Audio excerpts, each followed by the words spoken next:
Il y a 5 ans, jour pour jour, le 6 septembre 1952, ça a commencé ici à Montréal, CBFT.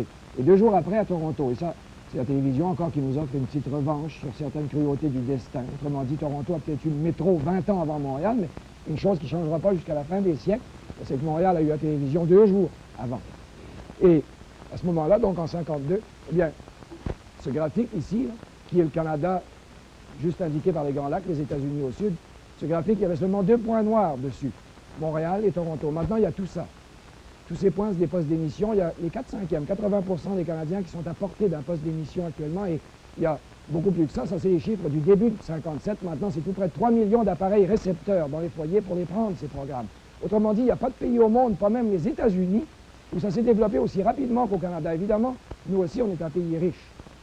Ça fait qu'on n'a pas tellement de mérite. On avait les moyens de se payer ça, on se les payait, on peut dire ça. Il y a quand même une chose dans ce phénomène qui n'est pas tellement méritoire, mais là, il y a le mérite au moins de l'intérêt national bien compris. Une chose qui est d'avoir établi rapidement cette ligne, qui est une autre de ces lignes vitales pour nous, si c'est vrai que ça vaut la peine de rester canadien, quant à l'être devenu, eh bien, de ces lignes vitales Est-Ouest, qui font le Canada, en fait, qui résistent, si vous voulez, à cette attraction, à ce bloc magnétique séducteur énorme, là, qui est notre voisin, les États-Unis, et aussi à toutes les forces naturelles, les montagnes, les fleuves, enfin, toute l'Amérique du Nord est bâtie nord-sud. C'est seulement nous autres qu'on va contre le courant en voulant rester ce qu'on est. On est des Canadiens Est-Ouest. Et c'est pour ça que depuis 90 ans, on a fait la Confédération Est-Ouest, les chemins de fer Est-Ouest, tout le reste. La route Trans-Canada, qu'on finira peut-être un jour, le réseau de radio, et puis maintenant le réseau de télévision, qui en fait est actuellement cette ligne solide, cette ligne noire, qui va de Winnipeg, donc, jusqu'à Québec, et ensuite continue un petit embranchement jusqu'à Halifax de Saint-Jean, et qui sera bientôt, en anglais, de Vancouver à Halifax, et qui déjà en français va de Ottawa directement à Québec avec Sherbrooke. On aurait dû ajouter Rimouski, qui est là depuis un mois, Jonquière, qui viendra ce mois-ci. En fait, bientôt, il n'y aura pas de groupe français substantiel au pays qui ne sera pas à portée de la télévision française. Et ce réseau, c'est-à-dire cette partie où les postes peuvent se relier instantanément, eh bien, comme chacun sait, je crois que c'est un de ces compromis que le Canada exige souvent entre des solutions absolues parce qu'il est trop grand. Un compromis entre l'entreprise d'État et l'entreprise privée. C'est-à-dire que les postes clés de Vancouver à Halifax, en passant par Winnipeg, Montréal, Toronto, sont des postes de l'État de Radio-Canada. Tous les autres, les points que vous voyez, sont des postes privés, qui ont leurs propres émissions locales, leurs intérêts locaux, mais qui se branchent sur le réseau pour les émissions nationales, pour les émissions commanditées aussi, naturellement. Et comme ça, l'État et l'entreprise privée maintiennent conjointement ce réseau pour une bonne raison, entre autres, et qui suffit à elle toute seule, c'est qu'on ne voit pas très bien comment ils pourraient le maintenir séparément avec les ressources qu'on a. 2 300 000 appareils, un peu plus maintenant, dans tout le Canada.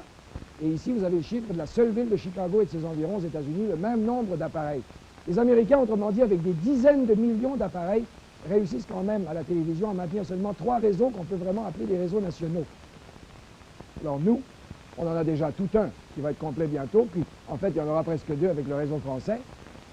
On ne voit pas très bien comment on pourrait faire davantage. Et si maintenant, on oublie cette comparaison toujours un peu écrasante avec les Américains qu'on pense seulement à ce chiffre, il est quand même fantastique pour 16 millions de Canadiens, 3 millions d'appareils en 5 ans, tout près. Et autour de ces appareils, dans chacun de nos foyers, comme vous le savez, a surgi toute cette grande industrie très ramifiée de la technique de la télévision, c'est-à-dire depuis le poseur d'antenne, l'ajusteur d'appareils, le répareur, et aussi les commerçants, bien entendu, et les écoles pour former les techniciens, mais les commerçants qu'on voit évidemment partout, qui ont surgi, les étalages dans nos rues, ou maintenant la radio, comme vous voyez, elle a la petite vitrine, elle est toujours là, mais la petite vitrine à gauche, tandis qu'au milieu, eh bien, trône le roi des appareils. Un roi qui a tout de même eu un tout petit peu de difficulté à se faire couronner au début. Je ne sais pas si vous vous souvenez des doutes, des hésitations de la première année. Venir à remplacer va peut-être être aussi bon. Ah bien, moi, personnellement, j'aime mieux 14 de galets, et puis capot sorcier, les ploufs. On a arrêté là parce que ça aurait risqué vite de devenir monotone. Oui, ça oui. Est-ce que je peux avoir un négatif? Ah, oui. Je ne pas que ça aurait tenu qu'il y a quelque chose de rassurant. Oui, c'est rassurant pour un an, au moins.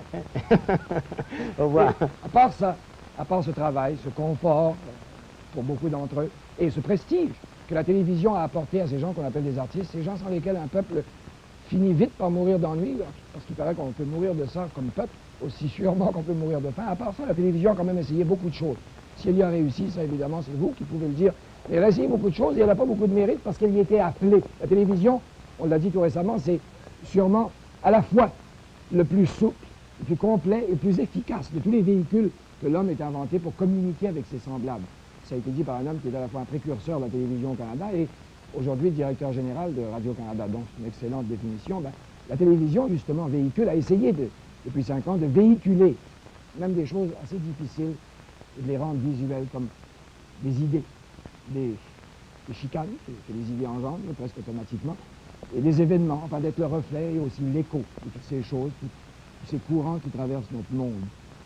Et en même temps, en s'assouplissant à ce rôle assez difficile, eh bien, la télévision a été obligée d'évoluer à une vitesse qui est quelque chose de fantastique. On peut constater ça facilement. Il suffit de regarder une vieille émission, une des premières qui ont été filmées en 1953. Et vous allez voir, je crois qu'on a la même impression un peu en voyant ça qu'au cinéma, si vous voulez, en voyant quelque chose de 1930.